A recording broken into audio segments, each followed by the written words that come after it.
As a video showing a Russian tank rolling into firing position, it gets hit by something in the front section.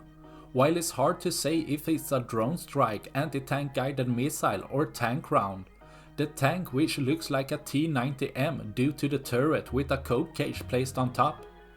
But as the video cuts to another clip showing what is believed to be the same tank, most likely isn't, as this tank is rolling over a field with a KMT-7 mine roller and a smaller cope cage.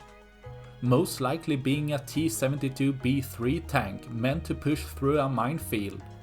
But this tank gets targeted most likely by a Stugna-P missile, causing an ammunition cook-off as the missile penetrates through the armor, showing two cases where Russia's tactic quickly backfires as Ukraine knows how to counter Russian attacks, quickly repelling a tank attack by turning it into scrap metal, leaving less for tomorrow. That's all I had for this video. Please like and subscribe for more. Thanks for watching. Bye.